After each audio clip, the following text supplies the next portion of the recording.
Events బాధితులకు శుభవార్త. హైదరాబాద్ లో కన్సల్టేషన్ మరియు 3,500 రూపాయల colour Doppler test Avis hospitals లో ఉచితంగా పొందండి. నమస్తే, వెల్కమ్ టు సుమన్ టీవీ. నేను మీ యామిని. మనకి సెప్టెంబర్ 1 నుంచి 15 వరకు అసలు 12 రాశుల వారికి సంబంధించిన మంచి చెడు ఏ విధంగా ఉంటుంది, ఎలాంటి పరిహారాలు చేసుకోవాలి, ఈ విషయాలు మనకి తెలియచేయడానికి ప్రస్తుతం మనతో ఉన్నారు ప్రముఖ జ్యోతిష పండితులు బ్రహ్మశ్రీ నందిబట్ల శ్రీహరి శర్మ గారు ఉన్నారు. మరి గురుగారితో మాట్లాడి ఆ విషయాల గురించి అడిగి తెలుసుకుందాం. నమస్కారం గురుగారు. వాగర్థావివ సంపృక్తౌ వాగర్థ ప్రతిపత్తయే జగతఃపితరౌ వందే పార్వతీ పరమేశ్వరౌ. సదాశివసమారంభాం శంకరాచార్య మధ్యమాం అస్మదాచార్యపర్యంతం వందే గురుపరంపరాం. ఆదిత్యాయ చ సోమాయ మంగళాయ బుధాయ చ గురుశుక్రశనిభ్యశ్చ రాహవే కేతవే నమః. శృంగేరి జగద్గురు పీఠాధిపతులకి, కంచిపీఠాధిపతులకి నమస్కారములు తెలియజేసుకుంటూ కార్యక్రమాన్ని ప్రారంభిద్దాం. గురుగారు, మనకి సెప్టెంబర్ 1 నుంచి 15వ తారీఖు వరకు అండి అసలు మేషరాశి వారికి ఏ విధంగా ఉంటుంది? సెప్టెంబర్ 1వ తారీఖు నుంచి 15వ తారీఖు వరకు మేషరాశి వారికి ఏ విధంగా ఉండబోతుందో తెలుసుకునే ముందు గ్రహ సంచారం తెలుసుకుందాం. లాభస్థానంలో శని వక్రీకరించి ఉండడం, అలాగే ధనస్థానంలో గురువు కుజుని యొక్క స్థితి 26వ తారీఖు వరకు. 26వ తారీఖు నుంచి కుజుడు మిథున రాశిలో సంచారం, అలాగే 6వ తారీఖు వరకు బుధుడు కర్కాటక రాశిలో, మరియు 6వ తారీఖు నుంచి సింహరాశిలో బుధుడు సంచారం, రవి సింహరాశిలో, అలాగే శుక్రుడు కన్యారాశిలో కేతువుతో కలిసి ఉండడం, కేతు కూడా కన్యారాశిలోనే, అలాగే వ్యయస్థానంలో రాహు. గమనించుకున్నట్లయితే 3/2 ఎక్కువ ఈ యొక్క గ్రహ సంచారం అనుకూలంగా ఉన్నటువంటి కారణం చేత దైవ బలాన్ని పెంచుకొని కనుక ప్రయత్నం చేసినట్లయితే ఈ యొక్క మాసంలో 1వ తారీఖు నుంచి 15వ తారీఖు వరకు అన్నింటా మీదే జయమని చెప్పవచ్చు. ఇక గమనించుకున్నట్లయితే ప్రధానంగా ఈ యొక్క మేషరాశిలో జన్మించినటువంటి వారికి ప్రధానంగా 26వ తారీఖు వరకు కూడా అనుకూలంగా ఉన్నప్పటికీ కొన్ని అనవసరమైనటువంటి చిక్కులు వివాదాల్లో 26వ తారీఖు తర్వాత గ్రహ సంచార మార్పు వలన కలుగుతున్నాయి, ఈ ఆగస్టు 26వ తారీఖు నుంచి.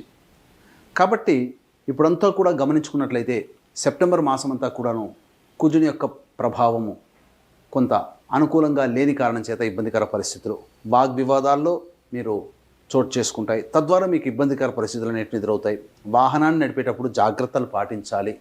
అలాగే తల్లిగారి ఆరోగ్యం పట్ల శ్రద్ధ వహించాల్సినటువంటి పరిస్థితి. విద్యార్థులకి బాగా ప్రయత్నిస్తే తప్ప అనుకూలమైనటువంటి ఫలితాలు, అనుకూలమైనటువంటి విద్యా సంస్థలలో ప్రవేశము జరగదు. కాబట్టి దైవానుగ్రహాన్ని పెంచుకొని ప్రయత్నం చేయండి. ఇక ముఖ్యంగా గమనించుకున్నట్లయితే 6వ తారీఖు తర్వాత మీరు అనుకున్నటువంటి పనులన్నీ కూడా సజావుగా పూర్తి అవుతాయి. ఇక ఉద్యోగస్తులకి చక్కటి శుభ ఫలితాలు పొందుతారు. ఎప్పట్లానే ఈ యొక్క మాసంలో కూడా చెప్పవచ్చు. ఉద్యోగ బదిలీలకు సంబంధించినటువంటి కష్ట ప్రయత్నంతో మీరు పూర్తి చేసుకుంటారని చెప్పవచ్చు. అయితే ఇక్కడ ప్రధానంగా వివాహాది శుభకార్యాలకు సంబంధించిన ప్రయత్నాల్లో ఆటంకాలు తప్పవు.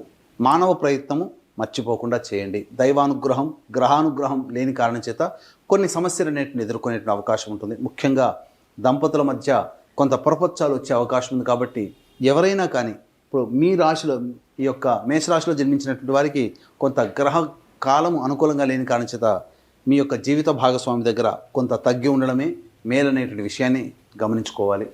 ఇక ప్రధానంగా ఈ యొక్క మేషరాశిలో జన్మించినటువంటి వారికి రైతులకి సంబంధించి చాలా జాగ్రత్తలు పాటించి తగినటువంటి నిర్ణయాలు తీసుకొని పంట వేసినట్లయితే మంచి శుభ ఫలితాలు, ఎక్కువ దిగుబడిని పొందే అవకాశం ఉంటుందని చెప్పవచ్చు. రియల్ ఎస్టేట్ రంగంలో ఉన్నటువంటి వారు 1కి 4 సార్లు ఆలోచిస్తే తప్ప ముందడుగు వేయలేనటువంటి పరిస్థితి. కాబట్టి పెద్దల యొక్క సహాయ సహకారాలు తెలుసుకొని తద్వారా మీరు ముందడుగు వేయండి, నూతన ప్రాజెక్టులకి చేపట్టండి. ఇక ఎఫ్ఎంసీజీ ఫుడ్కు సంబంధించినటువంటి రంగంలో ఉన్నటువంటి వారికి సాధారణమైనటువంటి మిశ్రమ ఫలితాలు పొందుతాయని చెప్పవచ్చు. ఏది ఏమైనప్పటికీ కూడాను దూర ప్రాంతం విదేశీయానం, విదేశీ విద్యకు సంబంధించినటువంటి ప్రయత్నాలు చాలా మటుకు సఫలీకృతం అవుతాయని చెప్పవచ్చు.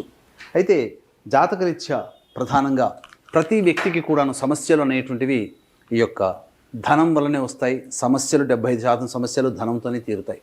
కాబట్టి ఇక్కడ ప్రధానంగా వీక్షించేటువంటి ప్రేక్షకుల్లో కూడా చాలామంది ఫీడ్బ్యాక్ అనేది ఇవ్వడం జరిగింది. మీరు చెప్పినటువంటి డేట్స్లలో ఏదో ఒక రకంగా ఖర్చులు కొన్ని ఉన్నప్పుడు ఖర్చులు అవుతూ వస్తున్నాయి, డబ్బులు సర్దుబాటు అవుతాయని చెప్పినప్పుడు ఏదో ఒక విధంగా అనుకోని విధంగా మాకు డబ్బులు సర్దుబాటు కావడం ఆ చెప్పినటువంటి రోజుల్లో, అలాగే మానసికంగా కొంత ఇబ్బందికర పరిస్థితులు అనేటువంటి చెప్పినటువంటి సందర్భంగా ఆ విధంగా జరుగుతున్నాయని చెప్పడం జరిగింది. కాబట్టి ఇక్కడ వీక్షించేటువంటి ప్రేక్షకులకి ఇంకా బాధ్యతాయుతంగా మనం ఈ యొక్క విషయాన్ని మనం తెలియజేస్తామని చెప్పవచ్చు. కాబట్టి జాతకరీత్యా దీని యొక్క ప్రధానమైనటువంటి ఉద్దేశం ఏ తారీఖుల్లో అంటే రాశి ఫలితాల్లో సంబంధించినటువంటిది ఏ తారీఖుల్లో మీకు ఖర్చులు అధికంగా ఉంటాయి, ఏ తారీఖుల్లో ధనాదాయం బాగుంటుంది, దానికి తగ్గట్టుగా మీ యొక్క ప్రణాళిక కనుక పెట్టుకున్నట్లయితే ఇది ఒక హెచ్చరిక అని చెప్పవచ్చు, లేకపోతే ఒక దిక్సూచి లాంటిదిగా చెప్పవచ్చు. కాబట్టి ఏ రోజుల్లో మంచిగా ఉంటుంది, ఏ రోజుల్లో ఖర్చులు అధికంగా ఉంటాయి, ధన రాబడి అధికంగా ఉంటుందనే విషయాన్ని క్లుప్తంగా తెలుసుకుందాం. గమనించుకున్నట్లయితే 2, 3, 4 తారీఖుల్లో 1, 2, 3, 4 తారీఖుల్లో ప్రధానంగా జాగ్రత్తలు పాటించాల్సినటువంటి పరిస్థితి, ముఖ్యంగా ఆరోగ్యం పట్ల శ్రద్ధ వహించాల్సినటువంటి పరిస్థితి. ఇక వాహనాన్ని నడిపేటప్పుడు జాగ్రత్తలు పాటించాలి. ఎంత పని చేసినప్పటికీ కూడాను మీరు సంతోషపడకపోవడమో, లేకపోతే ఎదుటి వాళ్ళు సంతోషం పడకపోవడమో, మీ చేసేటువంటి పనుల వల్ల ఎదుటివాడికి ఆనందం కలగకపోవడమో జరుగుతుంది. ముఖ్యంగా ఈ యొక్క 1, 2, 3, 4 తారీఖుల్లో మానసిక ప్రశాంతత లోపించడము, అలాగే ఏ పని చేయాలనుకున్నప్పటికీ కూడాను బద్ధకంగా ఉండడము, అన్ని ఆలోచనలకే పరిమితమవుతాయి. కార్యరూపం దాల్చడానికి ఏమాత్రము దైవ అనుగ్రహం లేకపోవడం, తద్వారా అన్ని ఆలోచనలకే పరిమితమవుతాయి తప్ప ఆటంకాలన్నింటినీ కలుగుతాయని చెప్పవచ్చు. ఇక 5, 6, 7, 8, 9 తారీఖుల్లో ఇది మేషరాశి వారికి అనుకూలమైనటువంటి రోజులుగా చెప్పవచ్చు. మొదటి వారంలో కొన్ని ఇబ్బందులు ఎదుర్కొన్నప్పటికీ 5, 6, 7, 8, 9 తారీఖుల్లో విశేషమైనటువంటి ధనప్రాప్తి, రాని బాకీలు వసూలు అవ్వడము, అలాగే వ్యాపారస్తులకైతే మీరు తెచ్చుకున్నటువంటి వస్తువులు ఏవైతే ఉంటాయో అవన్నీ కూడా త్వరితగతిగా అమ్ముడుపోవడము, కుల వృత్తుల్లో ఉన్నటువంటి వారికి, ఉద్యోగస్తులకి మంచి ఇంక్రిమెంట్స్ అనేటువంటివి లభించడము, కుల వృత్తుల్లో ఉన్నటువంటి వారు బిజీగా ఉండడము, ఇవన్నీ 5, 6, 7, 9 తారీఖుల్లో జరుగుతాయి. ఇక 10, 11 తారీఖుల్లో అలాగే 12, 13 తారీఖుల్లో కనుక చూసుకున్నట్టయితే మానసికమైనటువంటి ప్రశాంతత లోపిస్తుంది. ప్రధానంగా ఇక్కడ గమనించాల్సినటువంటి అంశం ఏంటంటే ఈ 10, 11 తారీఖుల్లో ఆరోగ్యం పట్ల కూడా శ్రద్ధ వహించాలి. అన్నిటికంటే ప్రధానమైనటువంటిది ఈ 12, 13 తారీఖుల్లో సంతానంతో విరోధములు, సంతానం మూలకముగా ఖర్చులు, సమస్యలు పెరుగుతాయి. కాబట్టి జాగ్రత్తలుగా లౌక్యంతో ప్రదర్శించుకుంటూ మీరు ముందడుగు వేసినట్లయితే మంచి శుభ ఫలితాలు పొందుతారని చెప్పవచ్చు. ఇక 14, 15 తారీఖుల్లో మీరు చేస్తున్నటువంటి ఉద్యోగంలో కానీ, వ్యాపారంలో కానీ, వృత్తిలో కానీ మీకు అనుకూలమైనటువంటి ఫలితాలు కలుగుతాయి. మీ యొక్క పేరు ప్రఖ్యాతులు పెరుగుతాయి. అంతేకాకుండా తోటి ఉద్యోగస్తులు, అధికారుల యొక్క అండదండలతో మీరు అనుకున్నటువంటి స్థాయికి చేరుకోవడానికి ఈ యొక్క 14, 15 తారీఖుల్లో మంచి శుభ ఫలితాలు పొందుతారని చెప్పవచ్చు. నిరుద్యోగస్తులకి ఈ 14, 15 తారీఖుల్లో మీకు ఉద్యోగం లభించడము, లేకపోతే కోరుకున్న చోటికి బదిలీలు జరగడము, ఇవన్నీ కూడా జరుగుతాయి. తర్వాత చెప్పొచ్చేది ఏమిటంటే 5, 6, 7, 8, 9, 14, 15 తారీఖులు ఈ యొక్క మేషరాశి వారికి అనుకూలమైనటువంటి సమయము. 2, 3, 4, 10, 11, 12, 13 తారీఖులు, 1వ తారీఖు కూడా ఇవి మేషరాశి వారికి అంత అనుకూలమైనటువంటి సమయము కాదు. కాబట్టి జాగ్రత్తలు పాటించండి.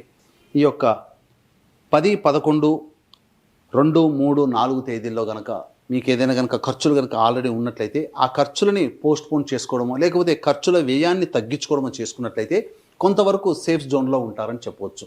ఇక వీక్షించేటువంటి ప్రేక్షకులు కూడా గమనించాల్సిన అంశం ఏంటంటే 31వ తారీఖు రోజున శని త్రయోదశి, పుష్యమి నక్షత్రం కలిసి వచ్చినటువంటి సందర్భం. ఇది అత్యంత అరుదుగా వస్తుంది.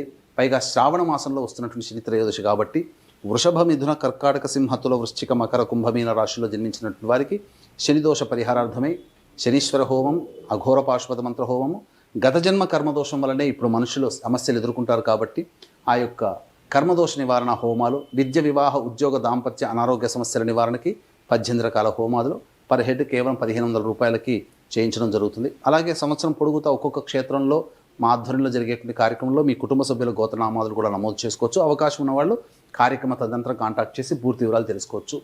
ఇక ప్రధానంగా వచ్చేటువంటివి ఈ యొక్క పితృపక్షముల యొక్క తిథులు, అనగా భాద్రపద మాసం పౌర్ణమి వెళ్ళిన తర్వాత. కాబట్టి దీన్ని దృష్టిలో పెట్టుకొని తండ్రి వైపు 7 తరాలు, తల్లి వైపు 4 తరాల్లో ఏవైనా దుర్మరణాలు అంటే road accident, fire accident, suicide attempt, నదిలో బావిలో పడి చనిపోవడం, ఇంట్లోంచి వెళ్ళిపోవడం, లివర్ ఫెయిలే, కిడ్నీ ఫెయిలే, క్యాన్సర్తో చనిపోవడం, 60 సంవత్సరాల లోపల ఏ విధంగా చనిపోయినా, పిండ ప్రదానాలు చేయలేకపోయినా ఇవి పితృశాపములు లేదా పితృదోషములు అంటారు. కాబట్టి ఈ యొక్క పితృపక్షాల్లో 25వ తారీఖు రోజున, సెప్టెంబర్ 25వ తారీఖు రోజున మరియు 30వ తారీఖు రోజున ఈ యొక్క పితృదోష నివారణ పూజలు అనేటువంటివి సశాస్త్రీయంగా దగ్గరుండి చేయించడం జరుగుతుంది. అవకాశం ఉన్న వాళ్ళు కార్యక్రమ తదనంతరం కాంటాక్ట్ చేసి పూర్తి వివరాలు తెలుసుకోవచ్చు. గురువుగారు, మేషరాశి వారికి అండి ఈ 15 రోజులు ఎలాంటి పరిహారం చేస్తే మంచిది? మేషరాశి వారికి ప్రధానంగా ఈ యొక్క 1వ తారీఖు నుంచి 15వ తారీఖు వరకు వచ్చేటువంటి సమస్యల పరిష్కారానికి ప్రతిరోజు కూడాను దత్తస్తవ పారాయణము, అలాగే కాలభైరవాష్టకము రోజుకి 3 సార్లు పారాయణం, దత్తస్తవం కూడా రోజుకు 3 సార్లు పారాయణం చేసినట్లయితే మంచి శుభ ఫలితాలు, సమస్యలు తగ్గుముఖం పడతాయి. అయినప్పటికీ సమస్యలు పెరుగుతున్నాయంటే మీ యొక్క జాతక చక్రంలో ఉన్నటువంటి దశాంతర దశల యొక్క ప్రభావం. కాబట్టి దగ్గరలోని మంచి ఉపాసనా పరులైనటువంటి పండితులను సంప్రదించి, జ్యోతిష పండితులను సంప్రదించి వారిచ్చే సలహాలు సూచనలు పాటించండి.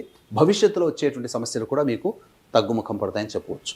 గురువుగారు, సెప్టెంబర్ 1 నుంచి 15వ తారీఖు వరకు అండి, అసలు మేషరాశి వారికి ఏ విధంగా ఉంటుంది, ఎలాంటి పరిహారం చేసుకోవాలి, ఈ విషయాలు మాకు తెలియజేసినందుకు ధన్యవాదాలండి. సర్వం శ్రీ ఉమామహేశ్వర పరబ్రహ్మార్పణమస్తు.